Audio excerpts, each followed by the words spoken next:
እኛን የማርያም ጠላት እንደምትሉ እናንተ ደግሞ የኢየሱስ ጠላት ናችሁ። ጉድበል ዘንድሮ ሃሎ ኦርቶዶክስ ያልክ ገና ፍየል ከመድረሷ ቅጠል መብጠሷ አለ። አርፋ ቁጭ ብለ ወንጌልን አንብብም። ዮኒ ማኛ ወንድሜ እኛም ቤት እሳት አለ እልሃለሁ።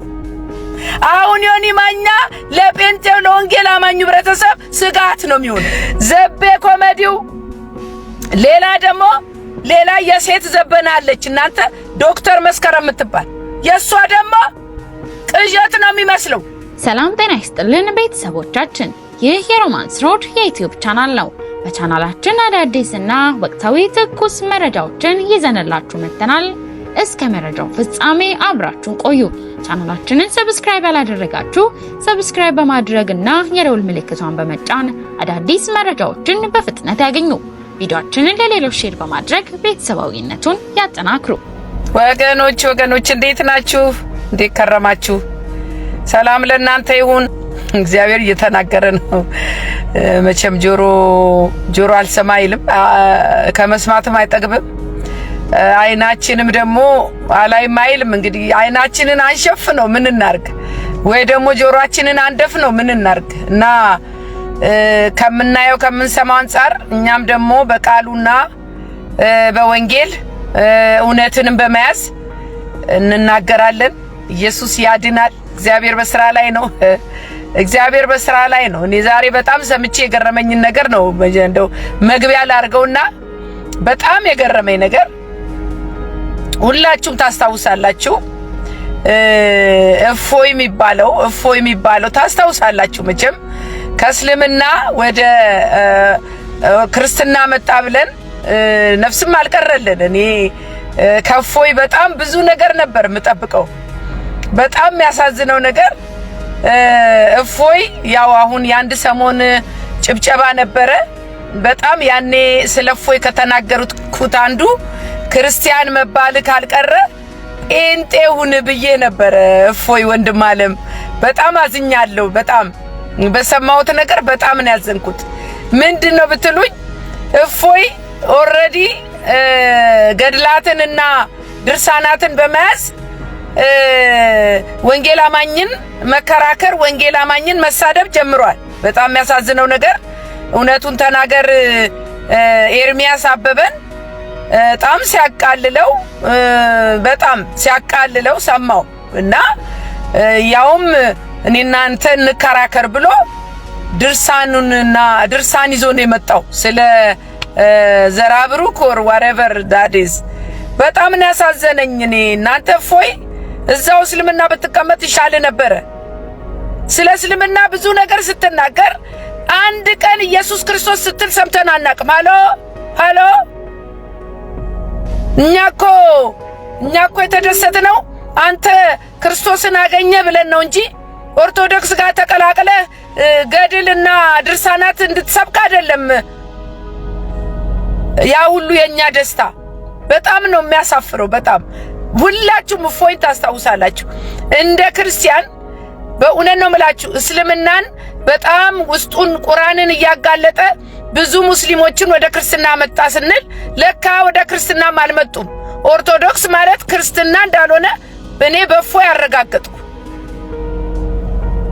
ኤርሚያስ አበበ እኮ በጣም ነበር ለእፎይ የሚጸልይ የነበረው የሚደግፈው የነበረው። ዛሬ ባንተ አፍ ቀለሜ ምናምን እያልክ ከማጋር እንደዋልክ ደግሞ ታወቀ። ከማጋር እንደዋልክ በእውነት እኔ በጣም ነው የደነገጥኩት። አንተ እኮ ገና አልዳንክም። ልክ እንደ ኦርቶዶክሶች ሳትድን ቁጭ ብለህ ተቀላቀልክና ድርሳንና ገድላትን ይዘህ ብቅ አልክልን። እኛ ድርሳንና ገድላን ይዘው ሽንጣቸው የሚከራከሩት እዛ ኦርቶዶክሶች ይበቁን አልነበረም እንዴ? በዛ በኃይለኛ ድምጽ ከእስልምና ወደ ኦርቶዶክስ መጣ ስንል እፎይ ሁላችንም አመስግነን ሁላችንም ስላንተ ደስ ብሎ ሳንጨርስ ዛሬ ወንጌል አማኞች ትሳደብ ትንቅ ጀመር። በጣም የሚያሳፍር ነገር። በጣም በኦሬዲ በቃ ክትባት ሰጡ አይደለም? የድርሳንንና የገድላትን ክትባት ተከተበ። እናንተ እፎይ ዛሬ ባንተ አፍ ኤርሚያስ አበበ ይሰደባል። ባንተ አፍ አይሰደብም። ባንተ አፍ ወንድሜ ባለፈው እንዳልኩ ክርስቲያን ነኝ ካልክ ወንጌል አማኝ ሁን፣ የክርስቶስን ወንጌል አንሳ። እዛ ለካ ተጨምረህ እንደገና ኧረ በኢየሱስ ስም እኔን ማመን አልቻልኩም። ስለ እፎይ ማመን አልቻልኩም አልኳችሁ እኮ። ቁጭ ብሎ ይሳደብልኛል። መጥቶና ኤርሚያስ አበበ ጋር ገብቶ ይሄ እንደዚህ ነው እያለ በጣም በንቀት ማለት ነው። ማን አንተ ከእስልምና መጥተህ የወንጌል አማኞችን እንድትሰድብ ተነሳክ? ይሄ ምን ማለት ነው? አልዳንክም። መጀመሪያ ደረጃ አልዳንክም ወይ እንግዲህ ዛ ምን አጥምቀው እንደሆነ አላቅ። ከነማን ጋር ውለህ ነው ደግሞ ቀለሜ ምናምን እያልክ ገና ፍየል ከመድረሷ ቅጠል መብተሰው አለ። አርፈ ቁጭ ብለህ ወንጌልን አንብብ። አለበለዚያ እስላሞቹም እዛው ይቀመጡ፣ ኦርቶዶክስ ከሚሆኑ እዛው ይቀመጡ። እስላሞቹ ምንም ልዩነት የለውም። በክርስቶስ ኢየሱስ ማታምኑት ሆነ ስለ ክርስቶስ ኢየሱስ ማሰብክ ከሆነ እዛው ቁርአንን ይዘህ ቁጭ በል። እፎይ እኛ ትውልድ ይድናል በአንተ ብዬ እኔ በግሌ ራሴ ትውልድ ይድናል ብዬ ኢየሱስ አገኘ ብዬ እስቲ እፎይ ኢየሱስ ክርስቶስን ሲመሰክር አይታችሁ ከሆነ ንገሩኝ እናንተ። አንድ ቀን ኢየሱስ ክርስቶስ ሲል ሰምቼ አላቅም። እፎይ አሁን ድርሳንና ገድላት ይዞ ብቅ አለልኛ። ለድርሳን ለገድላት ያሉን ይበቁናል፣ እነሱ የለመዱት።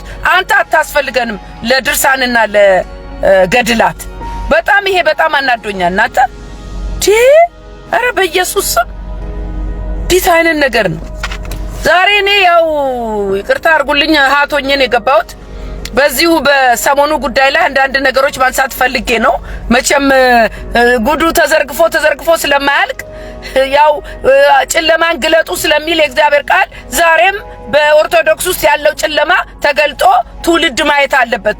ለምን ብትሉኝ የወንጌል እሳት ተለኩሷል።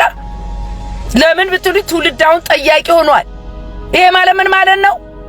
ማለት ሁለተኛ ነገር ደግሞ ኢየሱስ ክርስቶስ ብቸኛው አዳኝ እንደሆነ መስበክ አለብን። ይሄ የኛ ስራ ነው። ማጋለጥ፣ ጨለማን ማጋለጥ የኛ ስራ ነው። ስለዚህ ኦርቶዶክስ አሁን በዚህ ሰዓት ችግር ውስጥ ነን፣ አደጋ ላይ ነን እያሉ ነው። ለምን ብትሉኝ ነገረ ማርያም ከዚህ በኋላ አይሰራም። የሚሰራው አንድና አንድ የክርስቶስ ወንጌል ትውልዱ ሊገባው ሊሰበክለት ይገባል። ለዘመናት በካባና በጥምጣማቸው ተሸፍኖ አንቱ ያሰኛቸው ያስከበራቸው ነገር ሲገለጥ ጆሮ ማመን ይከብዳል እኮ እናንተ። ጆሮ ማመን በጣም ነው የሚገርመው። እና አሁን መቆጣጠር በማይችሉት ሁኔታ አንድ ጊዜ ከላይ ከሰማይ እግዚአብሔር የተባረከ ይሁን ዝርግፍ አረገው። በቃ ልክ እንደተቀደደ ቀረጢት ዝርግፍ ነው ያለው። የኦርቶዶክስ ቤት በጨለማ ሲሰራ የነበረ ትውልድ ላይ የተጫነ ድግምት፣ መተት፣ ጥንቆላ ዛሬ በጌታ በኢየሱስ ክርስቶስ ስም እናፈርሳለን። በወንጌልና በድርሳናትና በገድል ትውልዱ የታሰረበት ዛሬ ይፈታል። ወገኖቼ ስሙኝማ፣ ዛሬ ደግሞ ማጋልጠውን ነገር ትሰማላችሁ። ምንድነው ኦርቶዶክስ አሁን ዋና የምትጠቀምበት መንገድ ምንድነው ካላችሁኝ፣ በመንፈስ ሳይሆን በስሜት። የኢትዮጵያ ሕዝብ ስሜታዊ ነው። ይሰበስቡና ተረት የሚያወራቸው እኮ ስሜታቸውን ለመግዛት ነው። አሁን እናቶች አይታችሁ እንደሆነ ከቤተ ክርስቲያን ሲመጡ አመማት ይላሉ። ማርያምማ እዚህ ጋር እንትን ብላ ተራራ ወርዳ ያኛውን ወጣ። ልባቸውን እኮ ነው የሚገዟቸው። ወይ እኮ ነው የሚሏቸው። የኢትዮጵያ ሕዝብ እኮ ሐዘንተኛ ነው። ለምን ብትሉኝ አልቃሽ ቀጥሮ ያስለቅሳል። ኧረ በኢየሱስ ስም እናንተ ምን አይነት ጉድ ነው እኮ! ምን አይነት ጉድ ነው! የኢትዮጵያ ሕዝብ ጉደኛ እኮ ነው። ስሙኝማ፣ አልቃሽ ቀጥሮ ያስለቅሳል የኢትዮጵያ ሕዝብ ብር ወጥቶ። ለምን ለሞተው ሰው ሁሉ እንዲያለቅስ እንዴ? ሰው ሲሞት ሰው በራሱ ያለቅሳል እንጂ አልቃሽ ማታቀውን ሰው ከሌ እያለች እያስለቀሰች ምን አይነት ነገር ነው? ምን አይነት ነገር ነው ይሄ? ምን ማለት መሰላችሁ? ስሜት ለመግዛት ነው።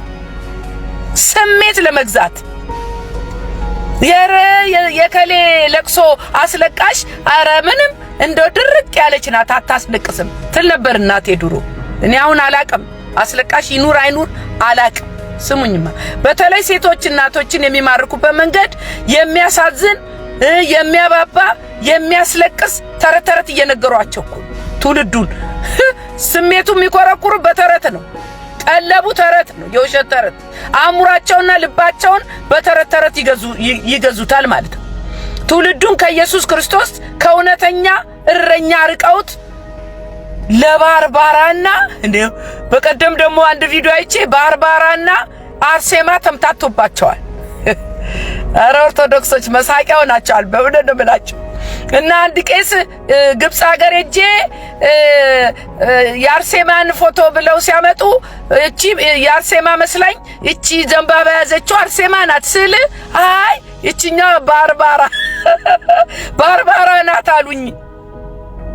ከግብጽ ሀገር ያው ግብጽና ኢትዮጵያ ታውቃላችሁ በመንፈስ እንኳን አንገናኝም።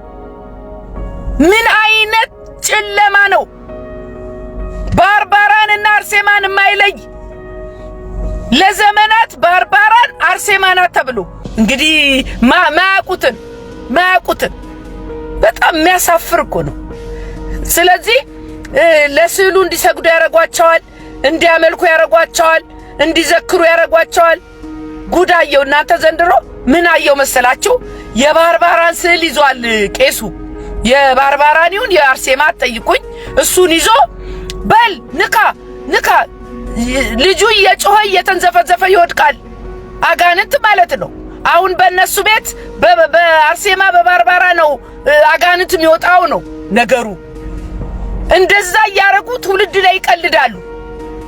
እነዛ ሰዎች እየተንዘፈዘፉ ይወድቃሉ። ስዕሏን ማየት አይችሉም ይላል። አጋንንት ሊቋቋመው የማይችለው ስም ኢየሱስ ክርስቶስ ይባላል። ከኢየሱስ ክርስቶስ ሌላ ማንም በማንም ስም አጋንንት አይወጣም። ያንን አይቻለሁ ነው። ዘንድሮ የባርባራ ስዕል ማየት አጋንንት ከፊቷ መቆም አይችልም ብለው እያንዘፈዘፈ ሲጥላቸው ያሳያሉ። በጣም የሚገርም ነገር ነው። ወይኔ ይሄ ትውልድ አያሳዝናችሁም? ስቃያቸውን ይውልኝ ብቻ። ተራራ ላይ ወጣው ከተራራ ላይ በገመድ ወገባቸውን አስረው ወደ ውስጥ ይወረውራቸው ወደ ውሃ ውስጥ። እኔ ምን አይነት ነገር ነው እናንተ? ተራራ ያስወጧቸዋል።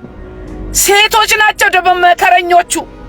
ይሄ እኮ በወንጀልም ያስቀጣል። ሴፍቲው መጣራት አለበት። አንዴ አፈር ያበሏቸዋል መድኃኒት ብለው። ኦርቶዶክስ በሴፍቲ በደህንነት መጠየቅ አለባት፣ በሰው ልጆች ጤና በሰው ልጆች ደህንነት። ምክንያቱም ከተራራ ላይ ወደ ስር ሲወረወሩ ድንጋይ ቢመታቸውስ ቢፈጠፈጡስ? እንዴ ህዝብ አይደለም እንዴ እናንተ? ማን ነው ተው ሚላቸው? የለም። በጣም የሚያሳፍር ነገር እየተሰራ ነው። ስቃይ አለ። በጣም የሚገርም ነገር።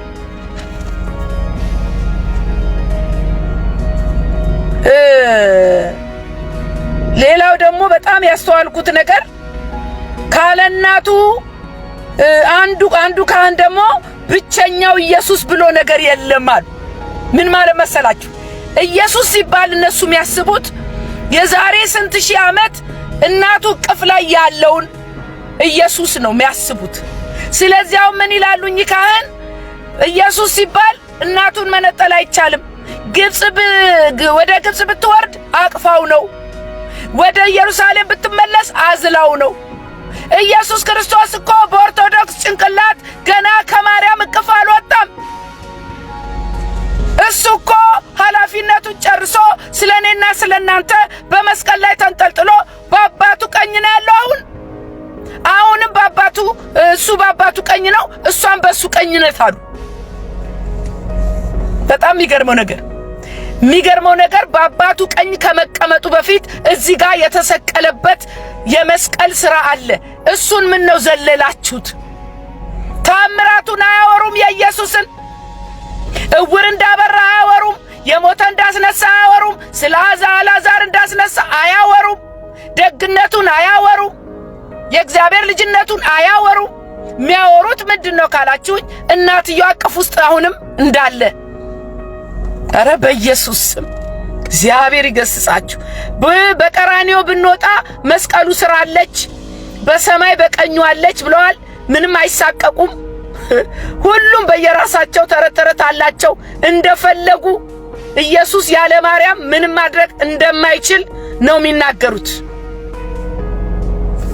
በጣም የሚያሳፍር ነገር ይወላችሁ። የታዘብኩትን ነው የምነግራችሁ።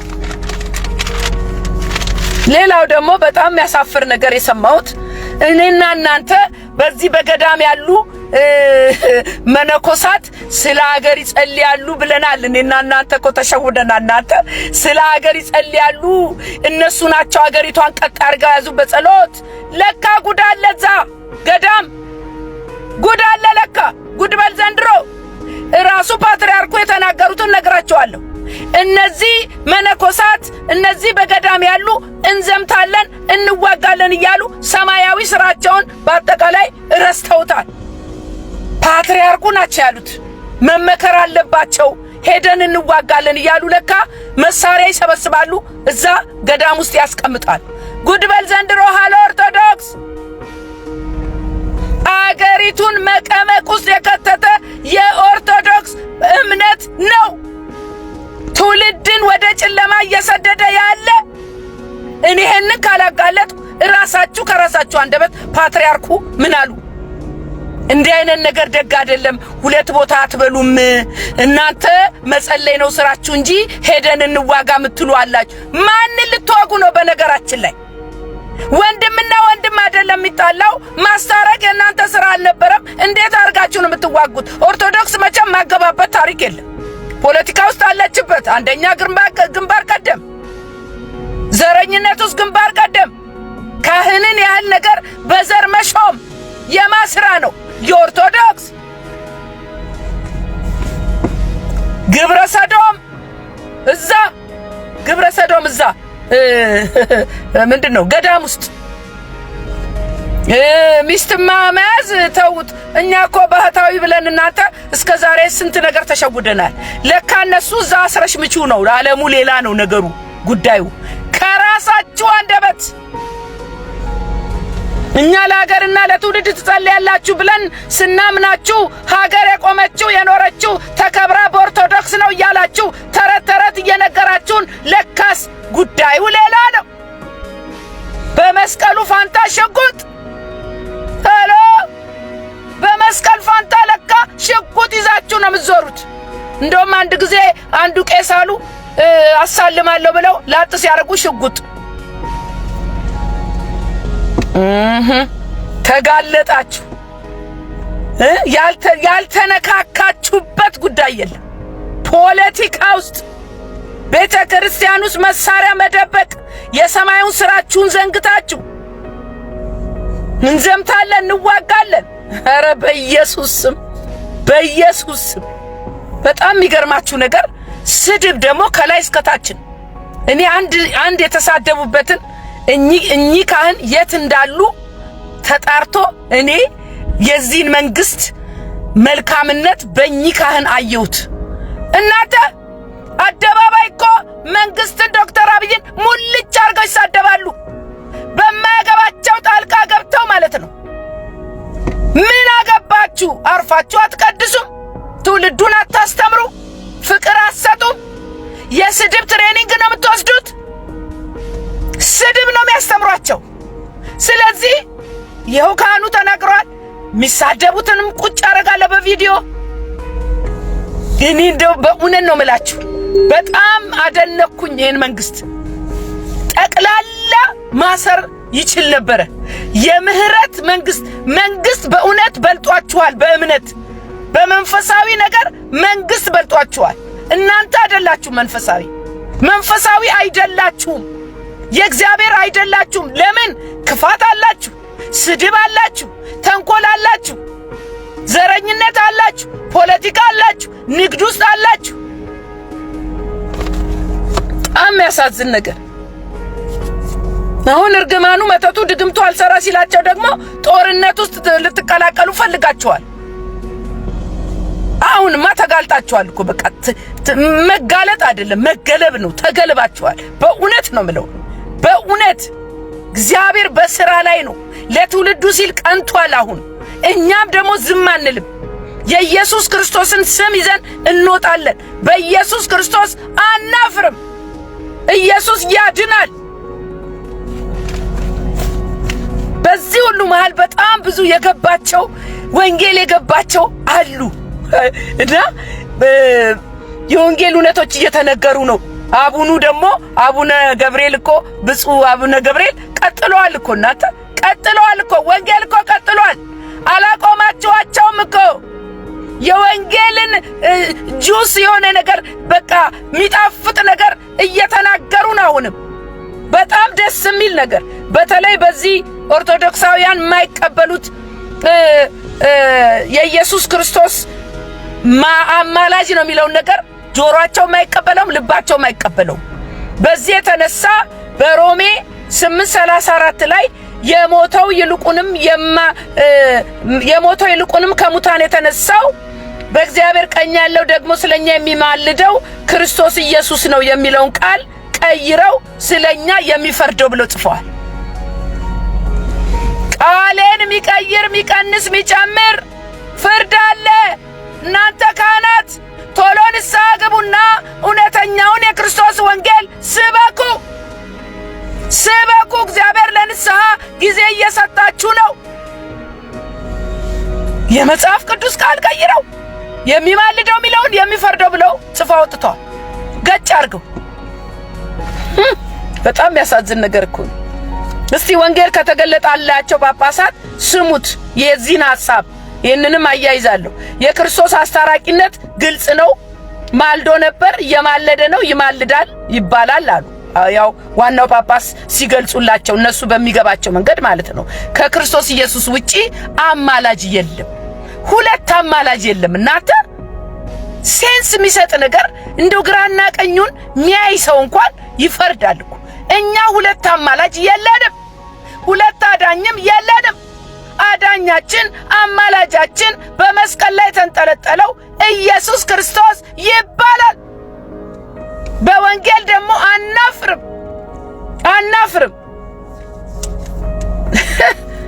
እኔ የምለው ደግሞ በጣም የሚገርመው ነገር በጣም የሚገርመኝ ማርያም ይህን ያህል እናንተ እንደምትሏት ከሆነች ለምን ስለራሷ አልተናገረችም? አሁን ጌታ ኢየሱስ ክርስቶስ በዮሐንስ 6:35 ላይ የሕይወት እንጀራ እኔ ነኝ፣ ወደ እኔ የሚመጣ ከቶ አይራብም፣ በእኔ የሚያምን ሁልጊዜ ከቶ አይጠማም አለ። ማርያም አንድ ቃልም ስለራሷ አማላጅ ነኝ አላለች። እናቱ ነኝ እንኳን አላለች። ባሪያው ነኝ ያለችው፣ መድኃኒቴ ነው ያለችው። በየትኛውም መጽሐፍ ቅዱስ ውስጥ በየትኛውም ታሪክ ውስጥ ማርያም ልጇን እንደ ልጅ በእናትነት ስልጣን ስታነጋግረው ሰምተን አናቅም። እሱም ደግሞ እንደ ልጅ እናቱን ከፍ አድርጎ እናቴ ብሎ ከኔ ወይም ደግሞ ከሌላ ሴት የተለየ ማርያምን ትሪት ሲያረጋት አላየንም። ምክንያቱም ይሄ መለኮታዊ ግንኙነት ስለሆነ እንደ ምድራዊ እናቴ ሆይ የሚባልበት አይደለም። ለኢየሱስ ክርስቶስ ሁሉም እናቱ ነው። ይሄን ማወቅ አለባቸው። በሱ የሚያምን ሁሉ እግዚአብሔርን የሚታዘዝ ሁሉ ለሱ አንድ ነው ማለት ነው። ስለዚህ ለምሳሌ እኔ የሕይወት እንጀራ ነኝ ብሏል። እውነትም መንገድም ሕይወትም እኔ ነኝ ብሏል። በዚህ በኢሳይያስ 9:6 ላይ ደግሞ ሕፃን ተወልዶልናልና ወንድ ልጅም ተሰጥቶናል፣ አለቅነትም በጫንቃው ላይ ይሆናል፣ ስሙም ድንቅ መካር፣ ኃያል አምላክ፣ የዘላለም አባት፣ የሰላም አለቃ ተብሎ ይጠራል ይላል። ይሄ ሁሉ ስለማን ነው? ስለ ልጇ ስለ ኢየሱስ ክርስቶስ። ማርያም እንደውም ያለችው አንድ ቦታ እሱ ሚላችሁን ስሙ ነው ያለችው። በድርቅና እሷን ክባችሁ ያልሆነችው እናት ብላችሁ ቁጭ ብላችኋል፣ ያመለካችኋት ማለት ነው። ኦርቶዶክስ የሚታወቅበት ነገር እንዳልኳችሁ ስድብ ነው። ስድብ በቃ ኦርቶዶክስ የፈለገ በላይ ቢቀመጥ ጳጳስ ቢሆን ምን ቢሆን አንደበታቸው አንድ ነው። እናንተ ይሳደባሉ። ስድብ ሲሆን ትልቅ ትንሽ አይልም። ሲኖዶስ መሃል ቢሆን አውደ ምሕረት ላይ ቢሆን በየትኛው መድረክ ስድብ እዛ ቤት በግልጽ ነው። ስልጠና ይሰጥ ይሆን እላለሁ እኔ። ከላይ እየተማሩ ኢየሱስ ሲሰደብ ሲገፋ ዝም ብለው ማርያምን የሚሳድብ ትውልድ ተነሳሉ። እናንተ ኧረ ጉድ በል ዘንድሮ ባካችሁ። ምን ነገር ነው? ምን እየሰማን ያለ ነው? ትልልቆቹ ጳጳሶች ኢየሱስ ክርስቶስ ሲሰደብ ዝም ብላችሁ፣ ኢየሱስ ክርስቶስ ያሉትን ሲያሳድዱ ዝም ብላችሁ፣ አሁን ማርያምን የሚሳደብ ትውልድ ተነሳሉ። ከነከናችሁ ለማርያም ሲሆን አሳፋሪ ነገር እናንተ ናችሁ። በስድብ በኃይልና በልህ ስለ ማርያም ያልሆነችው ነች ብላችሁ የምትከራከሩ እንጂ እሷም ስለ ራሷ አልተናገረችም ወይም አልተጻፈልን። ከየት እንዳመጣችሁ አላቅም። የዮሴፍ እጮኛ እግዚአብሔር የባረካት ማርያም የኢየሱስ ክርስቶስ እናት የተባረከች እግዚአብሔር የመረጣት ከሴቶች ሁሉ የተለየች ጨዋ ሴት፣ ጨዋ እናት፣ ትሁት የሆነች ዝቅ ብላ የምታሸንፍ እመቤታችን ቅድስት ድንግል ማርያም አለቀ ደቀቀ የኢየሱስ ክርስቶስ እናት። ከዛ ውጪ ሌላ ስልጣን የላትም። እናት ስለሆነች የተጨመረላት ነገር የለም። ይህን መቀበል አለባችሁ። ነገር ግን ስለ ኢየሱስ ክርስቶስ እውነት የተናገረ ሁሉ የማርያም ጠላት የሆነበት ጉዳይ አልገባኝም። ልክ ከኢየሱስ ጋር ስትናገሩ፣ ስለ ኢየሱስ ስትናገሩ የማርያም ጠላት ትባላላችሁ። አሁን ወንጌል አማኞችን የማርያም ጠላት ይላሉ። እኛ ደግሞ የኢየሱስ ጠላት እንላችኋለን። እናንተ ኦርቶዶክሶች እኛን የማርያም ጠላት እንደምትሉ እናንተ ደግሞ የኢየሱስ ጠላት ናችሁ። ከስራችሁ ታውቋቸዋላችሁ በጣም።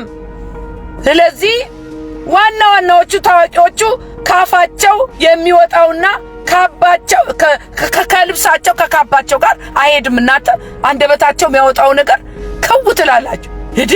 አባራቸው እንደዚህ ቢያወሩት እነዚህ ዘርፈ ብዙዎቹ ሲናገሩ ትደነግጣላችሁ። ኧረ ያስደነግጣል አባቶች።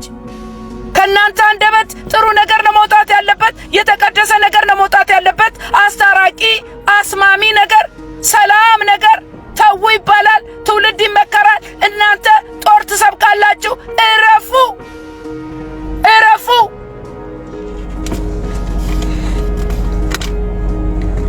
ያው ሰሞኑን ታውቃላችሁ ዮኒ ማኛ ያው ወደኛ መጣ ተብሎ በቃ አገር ተጨናንቃ ነበረ። ብዙ መካሪዎች፣ ብዙ ተሳዳቢዎች፣ ብዙ አስተያየት ሰጪዎች በዮኒ ማኛ ላይ በስተዋልና ያው ዮኒ ማኛ ከዚህ በፊትም ያንንም ስለሞከረ አሁንም ብዙ ሰው ተበልሶ ደግሞ ምን እንደሚሆን አናቅም የሚል ሐሳብ አለ። በአንድ ግን ምናምነው ነገር እውነተኛው የክርስቶስ ፍቅር የቀመሰ ሰው የት ሄዳል? ኢየሱሴ የገባው ሰው፣ ኢየሱስን ባይኑ ያየ ሰው ለሌላ ነገር መኖር አይችልም። ለወደደው ነገር መኖር አይችልም። ለፈለገው ነገር መኖር አይችልም። ለወደደው ነገር መኖር አይችልም። እውነተኛ የክርስቶስ ኢየሱስ ፍቅር የገባው ሰው የትም አይሄድም። እኔ ዮኒ ማኛን እንደ ሰው ላላምነው እችላለሁ፣ ግን የክርስቶስ ፍቅር ከገባው የትም አይሄድም። ኢየሱስ ይረዳዋል፣ ጌታ ይረዳዋል። አሁን ግን ኢየሱስ የነካው ሰው እንዳልኳችሁ ነው። የዮኒ ግን ይለያል። የዮኒ ጥሪው ልዩ ነው። ለምሳላችሁ አሁን በኦርቶዶክስ በገባቸው ቋንቋ በሱ አንደበት ወንጌል ሲሰበክ፣ ስለ ኢየሱስ ሲሰበክ ብዙዎች እየተማረኩ ነው። አሁን ኦርቶዶክስ በወንጌል እውነት እየሞገታቸው ነው ያለው እና እውነቱን እያጋለጠ ነው ያለው። እኛ የወንጌል አማኞች መቼም እየሆነ ባለው ብንደሰትም ዮኒ ማኛ ወንድሜ እኛም ቤት እሳት አለ እልሃለሁ። አሁን ዮኒ ማኛ ለጴንጤው ለወንጌል አማኙ ህብረተሰብ ስጋት ነው የሚሆነው። ብዙዎች ይሄን ደንግጠዋል። ዮኒ ማኛ እኔ እነግራለሁ አይደለ እዛ ኦርቶዶክስ ቤት ያለው ገበና እውነት እያጋለጥክ እንዳለ ቀጣዩ የቤት ስራ በዚህ በወንጌል አማኞች ቤት በእኛ ቤት ያለውን ነቀፌታ ደግሞ በዚህ እግዚአብሔር በሰጠ ጸጋ በድፍረት ይሄ ነገር ወንጌል ላይ አልተጻፈም ትላለህ። እኛም ቤት ብዙ ሐሰተኞች አሉ። እኛም ቤት ብዙ ነቀፌታ አለብን። እኛም ቤት ብዙ የዓለም የተቀላቀለ ነገር አለ። ዮኒ ማኛ ቀጣዩ የቤት ስራ እሱ ነው። ስማኝ ወንድሜ ዮኒ፣ ይህ መልእክት ላንተ ነው። አሁን መሰሪያ ሰዓት ነው። መሰረት የምትይዝበት ዋናው አስተማሪ ኢየሱስ ይሁን። ጓዳ ግባና በወንጌል ታጠቅ፣ ተሞላ። ያን ጊዜ ወደ ቤተክርስቲያን ስትመጣ ከቅዱሳን ጋር ስትቀላቀል አትደነግጥም። ለምን በለኝ፣ በጓዳ በቃሉ ታጥቀ ካልመጣ እዚህም እኛ ወንጌል አማኞች መሃል ስትቀላቀል የሚያስደነግጡ ነገሮች አሉ። ለምን ብትለኝ አሰራሩ አንዳንድ ጊዜ የዓለምኛ ነገር ተቀላቅሎብን አዲስ የመጡትን ሰዎች የማቀፍ ባህሪ የለም። አይታቀፍም። ይመጣል አይደለም። ለቤተ ክርስቲያን እኮ እግዚአብሔር እኮ ለእርሻው ሰራተኛ ነው የጨመረው። ግን ያንን የተጨመረ ሰራተኛ በወጉ አይዙም። ምን መጣብን ነው የሚሉት? ብዙ ነገር አለ። አንተ እንድትጠነቀቅ ነው። አሁን ይሄን በግልጽ እኔም እነግርህ፣ ማንም አይነግርም። ዮኒ ማኛ ስማኝ። በዚህ በመዝሙር 119:105 ላይ ሕግ ለእግሬ መብራት ለመንገዴ ብርሃን ነው ይላልና እሱ ራሱ እግዚአብሔር ይምራህ። የጉዞ ጅማሬ ከማን ጋር ነው? ከማን ጋር እንደምትውል በጣም ተጠንቀቅ። ጸጋን የሚያጨናግፉ አሉ። አንተ ጥሰህ እንዳትወጣ ባንተ ድፍረት። ኦ ማይ ጉድነስ! አንተ እኮ የኔ ወንድም ነህ። እኔም በድፍረት ነው ነጯን ነው እኔና አንተ ወደፊት እኔና አንተ ወንጌል አብረን እንሰራለን። ቤቱን እንዲያጠራ እግዚአብሔር የራሱን ቤት እንዲያጠራ ያስነሳቸው ሰዎች አሉ። ከነዛ ሰዎች አንዱ አንተ ነህ። ከማንም ጋር እንዳትነካካ ስልህ በዚህ በቤተ ክርስቲያን ፖለቲካ እንዳትነካካ። ዝም ብለህ የእግዚአብሔርን ድምፅ ፈልግ። ጥሪህን እርግጠኛ ሁን። ወንጌልህን አንብብ፣ ታጠቅ፣ ደህንነት ተማር፣ ደቀ መዝሙር ተማር፣ ተጠቀም። አሁን ከሚዲያ ሰጣ ገባ ዞር በል፣ ተሰራ በጓዳ። ስማኝ፣ እንደኔ ቅድሚያ በግል ተሰራ። ምክንያቱም የዘንድሮ ቤተክርስቲያን ብዙ ነቀፌታ አለባት። እኛም የወንጌል አማኞች የእግዚአብሔር ቃል እንደሚናገረው መመላለስ እንደሚገባን አይደለም እየተመላለስን ያለነው። አሁን ለምሳሌ የኦርቶዶክስን በገድልና በድርሳናት በጣም እንነቅፋቸዋለን። በጣም ትክክል እንዳልሆነ እንናገራለን። ነገር ግን የወንጌል አማኝ ሁሉ ጻድቅ ነው ማለት አይቻልም። እኛም ምንነቀፍበት ብዙ ነገር አለ። ይሄ ግልጽ ነው። ምናልባት ወደ ቤተክርስቲያን ስትሄድ የጠበቅከውን ላታገኝ፣ ያልጠበቅከውን ልታይ ትችላለህ። በተለይ ለአዲስ ክርስቲያኖች የሚያስደነግጡ ብዙ ነገሮች አሉ። ዮኒ ማኛ ወንድም አለም ተጠንቀቅ ወንድሜ። አጀማመር ከማን ጋር እንደሆነ ተጠንቀቅ። ከኢየሱስ ጋር በጓዳ ከሆነ እንደኔ ከኢየሱስ ጋር በጓዳ 3 ዓመት ተኩል ከሆነ ከዛ በኋላ ኢየሱስ ክርስቶስ ራሱ አስታጥቆ ሲያወጣ ግንባር ባልጩት ነው የሚወረወረው በሙሉ ትቋቋማለህ። ብዙ የሚወረወሩ ጦሮች አሉ አንተ ላይ። ከማን? ከኛው ከቤታችን። ይሄን ነግርሃለሁ። ነው አስታክኬ ነግርሃለሁ። ምናልባት እንዳልኩ ነው ጸጋህን ተጠቅመው የሚያሰማሩ በቅንነት የሚያሳድጉ እንዲያጋጥሙ እመኝልሃለሁ። ጉድ ላክ ብራዘር፣ ጉድ ላክ። ጸጋህን አይተው የሚያሰማሩ ካገኘ ጉድ ላክ። ጌታ ግን ራሱ ያሰማራሃል። አንተ የቤተ ክርስቲያን ኦዲተር ነህ። የቤተ ክርስቲያን የእግዚአብሔርን ሥራ ምሰራ ምታጋልጥ ነህ። በኦርቶዶክስ የጀመርከውን በዚህ በወንጌል አማኞችም ትቀጥላለህ ብዬ አምናለሁ። ነገር ግን ቤተ ክርስቲያን ከመሄድ ከአማኙ ጋር ከመቀላቀል በፊት እንድትታጠቅ፣ እንዳትሰናከል፣ ያለ ሥራም እንዳትቀመጥ፣ እግዚአብሔር ባስጀመረ ፍጥነት እንድትሮጥ ዓይንህንና ልብህን መስቀሉ ላይ አድርግ ወንድም አለም። የኔ የእህትነት ምክሬ ነው። አለበለዚያ እኛም ፍጹም አይደለንም። ብዙ ገመና አለ ቤታችን ውስጥ አሉ። ጸጋ የሚቀሙ አሉ፣ የሚያጨናግፉ አሉ፣ ልብ የሚሰብሩ አሉ፣ ስም የሚያጠፉ አሉ፣ መልካም እረኛ ያልሆኑ አሉ በእኛ ቤተክርስቲያን። ዮኒ ማኛ የነገ ዕጣ ፈንታ ምን ይሆን? የነገ ዕጣ ፈንታ እግዚአብሔርን ድምፅ ብቻ ስማ። የአንድ ሰሞን ሞቅታ እንዳትሆን፣ የአንድ ሰሞን ግርግር እንዳትሆን። ብዙዎች ተነስተው በሞቅታ ለአንድ ሰሞን ሆነው ከዛ በኋላ ተዳፍነው ቀርተዋል። እባክን ይሄንን መልእክቴን ልብ በል። ከቤተ ክርስቲያን መወገድ ያለበት ነገር አለ። በእኛም ቤተ ክርስቲያን ዓለም ገብታለች። ብዙ ግር ሊልህ የሚችል ነገር አለና ወንድሜ ኦርቶዶክስን እየተሟገትክ እንደሆነ እኔ መጠበቅ አልችልም። አንተ ስትመጣ ወደ አማኙ ዓለም ስትመጣ ሬዲ ስትሆን እግዚአብሔር የሚጠቀምብህ በቃሉ እንድትሞግታቸው ነው እነዚህን ሐሰተኛ ነቢያቶች። እንደውም በጣም ደስ ያለኝ ዮኒ ኦሬዲ ጀምሯል። እነዚህ ዘይት ሻጮቹንም ወረፍ አርጓል። እንደገና ደግሞ ጴንጤዎች ክርስቶስን በደንብ አልሰበካችሁም፣ ወንጌልን ስበኩ፣ እንደ ዛፍ ላይ እንደወጣው እንደሱ ሆናችሁም ቢሆን ስበኩ ያልከው ነገር እኔ ደስ ብሎኛል። ዮኒ በጣም ደስ ብሎኛል። እኔ ለወንጌል ሲወራ በጣም ደስ ስለሚለኝ በዚህ ነገር በጣም እረክቻለሁ። ጌታ ይባርክ በእውነት። እና ሌላ ደግሞ አንድ ደፋር ዳቆን አየው። እናንተ አንድ ደፋር ዳቆን ከጀርባው እንትኖች አሉ፣ ታቦት ቆሟል። ባለ ታቦቶቹ ሸምቀቅ ብለዋል። ታቦቱ ራሱ አነሰ፣ መኖሩ ራሱ አይታይም። ይሄ ዳቆን የሚሰብከው ምንድነው ካላችሁኝ በጣም በሚገርም ነገር የሥጋም የነፍስም ፈውስ ያለው በኢየሱስ ክርስቶስ ስም ስንጸልይ ነው።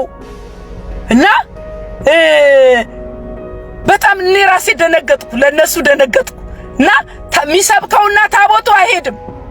በኦርቶዶክስ ታቦት ቆሞ የሚሰበከው ተረት ነው። የቆመው ታቦት እንጃ የሚካኤል ይሁን የኢየሱስ መቼም አይሆንም ታውቃላችሁ፣ ወይ የኪዳነ ምሕረት ይሁን አላውቅም።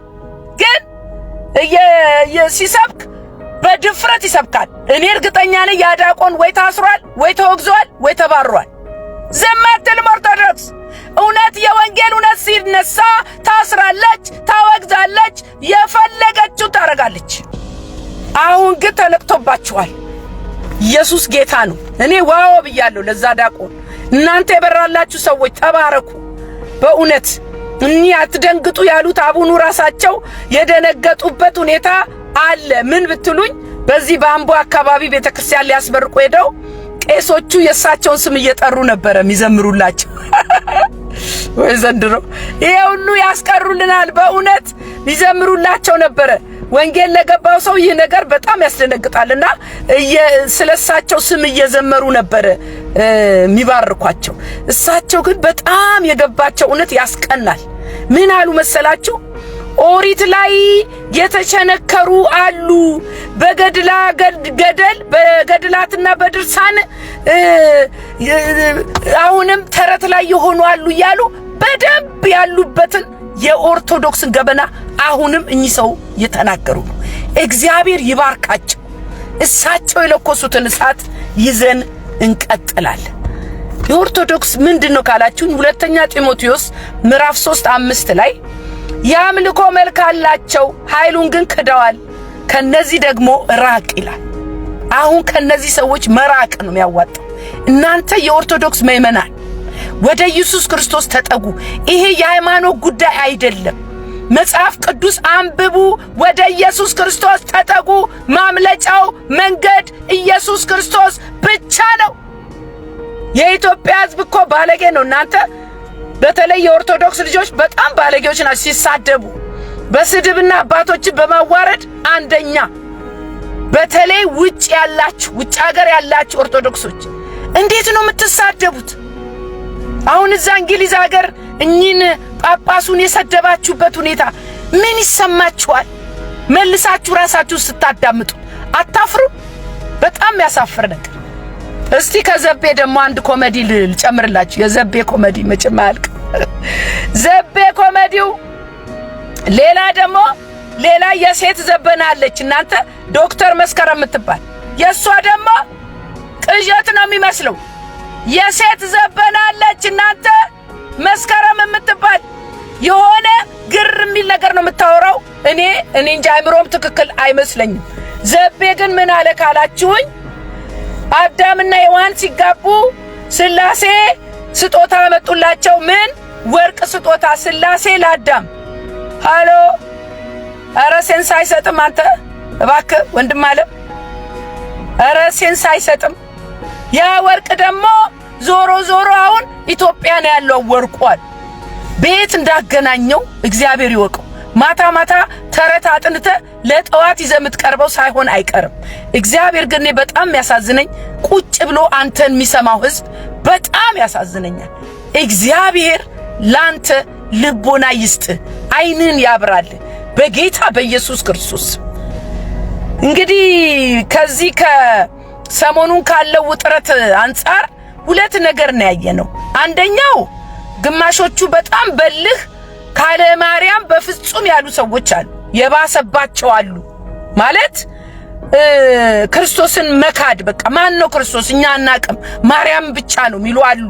ማርያም ታማልዳለች ቀርቶ እንደውም ታድናለች፣ ማርያም ጋኑ እሷ ነች ዋናዋ ሚሉ ተነስተዋል። አንዳንዶቹ ደግሞ ጥያቄ መጠየቅ ጀምረዋል። እንዴ የታረደልን የተሰቀለው እሱ አይደል እንዴ? ደሙ እሱ አይደል እንዴ? ስጋው የሱ አይደል እንዴ? ሚሉም ተነስተዋል። ስለዚህ አሁን ሁለት ነገር ነው ያየን ያለ ነው ማለት ነው። የልጇን ስልጣንና ስራ ጠቅላላ ሰጥተዋታል እነዚህ ማርያሞቹ። አንዳንዶቹ ደግሞ እንዳልኳቸው ኖ ይሄ ነገር ማርያም አይደለችም ኢየሱስን ብቻ ነው ሚሉ ተነስተዋልና ለሁለት የተከፈለ ነገር ነው የምታዩት ራሱ በቄሶቹም በኩል ማለት ነው። የኦርቶዶክስ እምነት ተከታይ ሳያምን እኮ ነው የተጠመቀው ታውቃላችሁ አይደል? በልጅነት ይሄ 40-80 የሚባል ነገር ሳያምን የተጠመቀው። ያመነ የተጠመቀ ይድናል ነው የሚለው። ሳያምን ስለተጠመቁ አሁን እምነት የሚባል ነገር እዛ ቤት የለም። መነሻው እሱ ነው። በልጅነት እያጠመቃችሁ ሰው ሳያምን እያጠመቃችሁ ትልቁ የኦርቶዶክስ በየትኛውም ዓለም የሌለ ማጥመቅ በ40 ቀንና በ80 እሱ ይኸው ትውልዱን አበላሸ ትውልዱን። ትልቁ ችግር ገና ከመነሻው 40 እና 80 ቀን ነፍስ ሳያውቅ ቃሉን ሳይሰማ የተጠመቀ ህዝብ እምነት የለውም። በውጤቱም ይኸው የምናየው ነው። ትውልድ ጠፍቷል። እውነተኛ አምላኩን አያውቅም። በዚህ በሐዋርያ ሥራ 2:38 ላይ ጴጥሮስ የተናገረውን ለእናንተ ተውላችኋለሁ፣ ለእናንተ ለቀሳውስቱ ኢየሱስ ክርስቶስን ሁለተኛ ላረጋችሁት ለእናንተ ምተውላችሁ ይሄንን ነው። ጴጥሮስ ምን አለ? ንስሐ ግቡ ኃጢአታችሁም ይሰረይ ዘንድ እያንዳንዳችሁ በኢየሱስ ክርስቶስ ስም ተጠመቁ፣ የመንፈስ ቅዱስንም ስጦታ ትቀበላላችሁ። በዚህ ሐሳብ ላይ እኔ በጣም ያስታውሰኝ የመጥምቁ ዮሐንስን ጥምቀት ወስደው መንፈስ ቅዱስ ምን ማለት እንደሆነ ማያውቁ ነበሩ ከና አጶሎስ ጋራ። ታስታውሱ እንደሆነ ጴጥሮስ ጠየቃቸው መንፈስ ቅዱስ ምን ማለት ነው ሲላቸው፣ እኛ መንፈስ ቅዱስ ተጠምቃችኋል ሲላቸው፣ ኧረ ምን ማለት ነው መንፈስ ቅዱስ አሉ። አሁን የኦርቶዶክስ ህዝብ ልክ እንደዛ ነው። መንፈስ ቅዱስ ምን ማለት እንደሆነ አያውቅም። ስለዚህ መፍትሄው አሁን ጴጥሮስ እንደተናገረው ንስሐ ግቡና በክርስቶስ ኢየሱስ ስም ተጠመቁ። መፍትሄው እሱ ነው። አንድና አንድ ሁለት። ወገኖቼ እባካችሁ ይሄንን መልእክት ሼር አድርጉልኝ። ለዮኒ ማኛም ይድረስልኝ፣ ለጳጳሶቹም ይድረስልኝ። የኢትዮጵያ ህዝብም ደግሞ አይቶ ይፍረድ። የኦርቶዶክስ ምን ያህል ትውልዱን ስቃይ ውስጥ እንደከተተች አሁንም ማጋለጥ እንቀጥላለን። አሁንም ወንጌል እንሰብካለን፣ የተሰቀለውን እንሰብካለን። ከኢየሱስ ክርስቶስ ውጪ አምላክ የለንም። ከኢየሱስ ክርስቶስ ውጪ አማላጅ የለንም። ይሄ ደግሞ በቅርቡ ጊዜ የኦርቶዶክስ ቤተክርስቲያን ይሄንን ከተቀበለች ትቀጥላለች። አለበለዚያ ግን በነገረ ማርያም፣ በታምረ ማርያም፣ በማርያም አይቀጥልም ኦርቶዶክስ። በጌታ በኢየሱስ ክርስቶስ ስም ዛሬ መልእክት ይሄ ነው። ወገኖቼ ተባረኩ። በጣም ደስ ብሎኛል። እንቀጥላለን። በቃ እግዚአብሔር ያመጣውን መልእክት ሁሉ እናስተላልፋለን።